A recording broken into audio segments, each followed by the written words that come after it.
Shalom, saudara kekasih di dalam Tuhan Yesus Kristus. Salam jumpa di hari ke-284, Rabu 9 Oktober tahun 2024. Bagian Alkitab untuk Mezbah Penyembahan Keluarga di hari ini diambil dari kitab Kidung Agung pasal 2 ayat 11 hingga ayat yang ke-13. Mari kita berdoa. Kami bersyukur ya Tuhan Allah, sebab oleh pertolongan dan kuasa-Mu, kami masih diberi kesempatan untuk mendengarkan firman-Mu. Berilah kami telinga dan hati seorang hamba yang rindu untuk terus mendengar dan diisi oleh kebenaran-kebenaran firman Tuhan. Di dalam nama Tuhan Yesus Kristus kami berdoa. Amin. Karena lihatlah musim dingin telah lewat, hujan telah berhenti dan sudah lalu. Di ladang telah nampak bunga-bunga, tibalah musim memangkas. Bunyi tekukur terdengar di tanah kita. Pohon arah mulai berbuah dan bunga pohon anggur semerbak baunya. Bangunlah manisku, jelitaku, marilah. Saudara kekasih, tema kita adalah hadapi setiap keadaan bersama-sama. Ini gambaran dari bagaimana Sang Kekasih memberi support sekali lagi bagi mempelainya dengan mengulang di ayat 13 kata-kata ini. Bangunlah manisku, jelitaku, marilah. Kata-kata yang memberi semangat, kata-kata yang memberi penghargaan, kata-kata yang memberi rasa nyaman, rasa aman, kata-kata yang mengangkat harga diri, menghormati Sang Kekasih. Diberikan oleh kekasihnya untuk segera melakukan satu tindakan terhadap musim yang sudah berganti.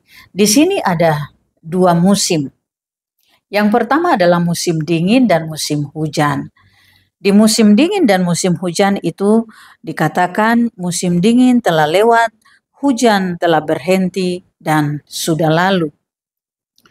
Di daerah yang musim dingin, hujan itu secara teratur berlangsung, waktu musim dingin itu sangat mempengaruhi petani dalam pertanian, bahkan juga mempengaruhi aktivitas orang-orang yang hidup di musim itu.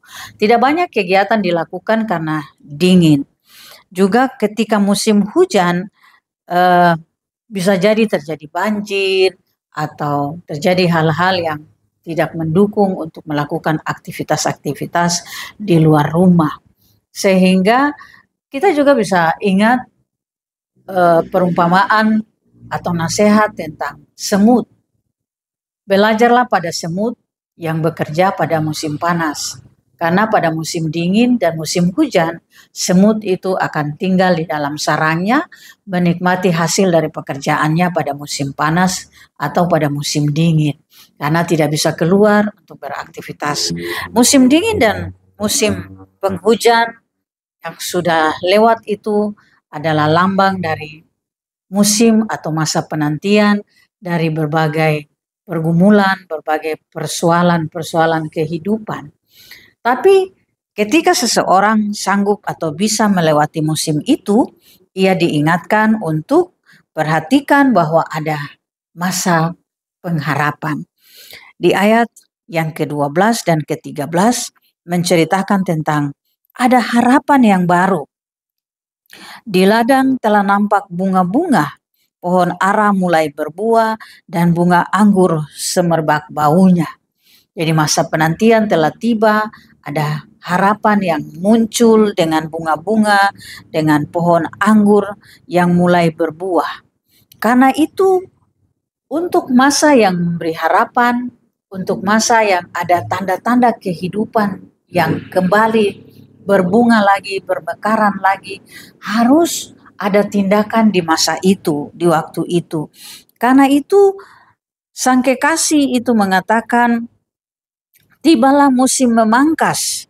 Artinya, tibalah waktu untuk mulai bekerja. Kenapa? Karena mulai ada tanda-tanda burung tekukur sudah ada di tanah atau di ladang. Berarti ada kehidupan. Nah, karena itu, untuk kehidupan ini, pengharapan ini, kita tidak hanya menerima saja, tapi kita harus bekerja. Bekerja di dalam pengharapan, bekerja di dalam kehidupan yang sedang diberikan di musim pengharapan yang sedang diberikan. Inilah bagian yang bagi kita memberi kekuatan tentang lambang dari Sang Kekasih yang meminta mempelainya untuk melakukan pekerjaan karena musim penantian sudah berlalu dan sekarang telah tiba masa pengharapan. Di dalam rumah tangga kita, di dalam keluarga kita, masa-masa ini juga pasti kita lewati. Ada masa di mana semua harapan-harapan terpenuhi, ada masa di mana keinginan-keinginan terpenuhi, ada masa di mana sukses dicapai, tapi ada masa di mana juga seperti ada kegagalan, ada masa di mana juga seperti tidak ada harapan-harapan kehidupan, ada masa seperti musim dingin yang tidak ada tanda-tanda kehidupan, atau musim hujan yang memangkas atau menghilangkan harapan-harapan kita. Tapi kalau kita bekerja bersama dalam cinta, menghadapi situasi itu bersama-sama dalam cinta, dalam penghargaan, dalam support satu dengan yang lain. Seperti Sang Kekasih yang berkata, bangunlah manisku, jelitaku marilah. Maka pasti kita akan sanggup melewati situasi dari musim dingin dan musim hujan kepada musim bunga dan buah yang bermekaran dan bau harumnya. Kiranya kita sanggup bekerja bersama-sama, bergandengan tangan bersama-sama, saling menguatkan bersama-sama sebagai kekasih di dalam rumah tangga kita. Dan lebih dari itu sebagai kekasih kepada Tuhan yang mensupport kita, yang memberi kita kemampuan, yang memberi kita penghargaan untuk menghadapi masa pengharapan, masa berbunga, masa memangkas yang sedang tersedia bagi kita. Amin. Mari kita berdoa. Ya Bapa di surga, kami bersyukur kami menjadi kekasih-Mu. Engkau menyapa kami dengan ungkapan yang menguatkan, yang memberi kami semangat, yang memberi kami penghargaan dan kebanggaan untuk tidak hanya menikmati dan tidak hanya melihat bunga-bunga dan buah-buah sebagai masa kehidupan, harapan baru, tapi kami harus mulai bekerja, mengambil tindakan yang nyata, karena itulah masa untuk mulai memangkas. Di dalam nama Tuhan Yesus Kristus, kami bersyukur untuk kebenaran firman Tuhan. Amin.